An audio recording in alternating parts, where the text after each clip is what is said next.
పొద్దున్న ఎవడో తలుపు కొట్టేది ఇంటి వాడు రైంటాడు చంపేస్తాను కొడుకుని చెయ్యండి రాసాయంగా ఎవడో కనపడుతుందండి రూమ్ లో ఎంతమంది ఉంటారా? 4 ఉంటాం సార్, మీరుంటే 5 ఉంటాం. ఏంటి సెటారా? పగిలిపోతుంది. రామరాజు గారు ఎక్కడరా? బొజ్జున్నాడు సార్. లేపో లేపేస్తారు. రామరాజు లేకరా, లేకు. ఎస్ఐ గారు వచ్చారు నీకోసం. చెప్పండి సార్. ఏంటి ఆ అమ్మాయి వెంటబడి లేచిపోదాం అని లెటర్స్ ఇస్తున్నావంట? ఆ అమ్మాయిని నేను ప్రేమిస్తున్నాను సార్. హలో, ఆ అమ్మాయి నిన్ను ప్రేమించట్లేదు, వార్నింగ్ ఇచ్చి వదిలేమంది కాబట్టి ఇప్పటి వరకు మాట్లాడుతున్నావు.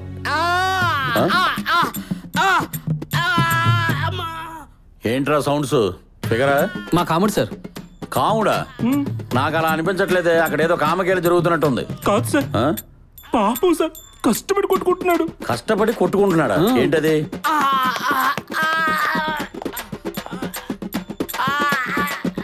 వీడికి మ్యూజిక్ సెన్స్ బాగుందిరా సార్. మీరు బయట కనిపెట్టారు సార్. ఇప్పుడు చూడు, ఈ సెన్సే మార్చేస్తా.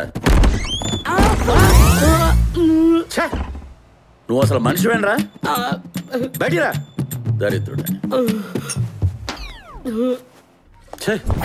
మలబద్ధకమా? ఏం కంగారు లేదులే, జగదాంబ జంక్షన్ దగ్గర డాక్టర్ ఉన్నాడు, చూపించుకో. మీకు సేమ్ ప్రాబ్లమా సార్? ఏమ్మా, స్వామి వివేకానందలాగా నీతి కబుర్లు చెప్పడం కాదు, ఆచరించి చూపించాలి. ఇంకోసారి నేను వస్తే బాగుండదు. జాగ్రత్త.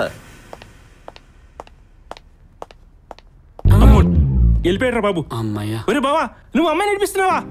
లేదురా, ప్రేమిస్తున్నాను. రే, ఈ రోజుల్లో ప్రేమించడం అంటే కామించడమేరా. అది ప్రేమ విలువ తెలియని వాళ్ళు చేసే పనిరా. అవునరా మామ, మన కామేష్ గారు చెప్పింది నిజమేరా. మనం కళ్ళతో ఒక అమ్మాయిని ప్రేమిస్తాం, వాళ్ళు సెలతో అబ్బాయిని లైన్ పెడతారా? నీచిగా మాట్లాడకండి రా. రే, వాళ్ళు చెప్పేది నిజమేరా. రాత్రిలో సెల్ ఫోన్ తో పరిచయమే, మార్నింగ్ పార్క్ లో మీటే, సాయంత్రం షాపింగ్ చేసేంత వరకు తెలియదురా అది అన్న అంటుందని. రాయ్, మీలాంటి నీచమైన వాళ్ళని నా ఫ్రెండ్స్ అని చెప్పుకోవడానికి నాకు సిగ్గుగా ఉంది. నేను ప్రేమించడం అలాంటిది కాదు. రే, ఇప్పుడు నీది ఎల్కేజీ లవరా, ఇలాగే ఉంటుంది. పిహెచ్డికి వచ్చిందో తెలుస్తుంది, మనకి మిగిలేది పువ్వు బీరకాయ అని. రాయ్, ప్రపంచంలో అమ్మాయిలందరూ అనుమానించుకుంటూ పోతే అమ్మని ఎక్కడి చెల్లని అనుమానించాలి. అప్పుడు మనకి చివరికి మిగిలేది ఆ బీరకాయరా. రే, నా క్యాలిక్యులేషన్ ప్రకారము ప్రతి అమ్మాయికి 3 అబ్బాయిలు, ప్రతి అబ్బాయికి 4 అమ్మాయిలు ప్రేమించుకున్నట్టు నటిస్తారు. నచ్చిన వాడు దొరకగానే ఒకరోజు సాయంత్రం వచ్చి ఇంట్లో వాళ్ళు పెళ్లి నిశ్చయించారు, సారీరా ఇదిగో నీ సిమ్ అని ఖర్చు పిచ్చిపోతారు. ఇంకా మనం నమ్మకపోతే ఒక డమ్మీ పెళ్లి కార్డు తయారు చేసి పలానా ఏలూరు రాజుతో పెళ్లి అని ఊరు వదిలి వెళ్ళిపోతారు. అలాంటి వాళ్ళలో నువ్వు ప్రేమించిన అమ్మాయి ఖచ్చితంగా ఉండే ఉంటుంది, వెళ్ళి చెక్ చేసుకో. రాత్రి కాల్ చేసినప్పుడు మా మమ్మీ చూస్తుందని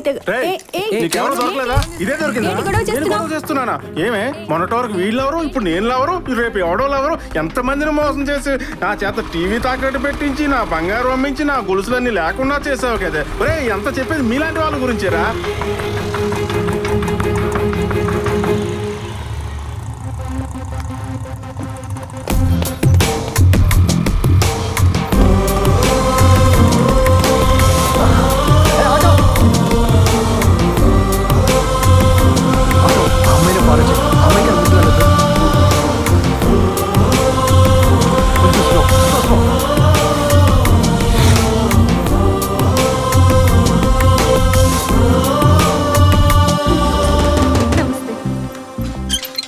గాయత్రి టీచర్ వచ్చారా?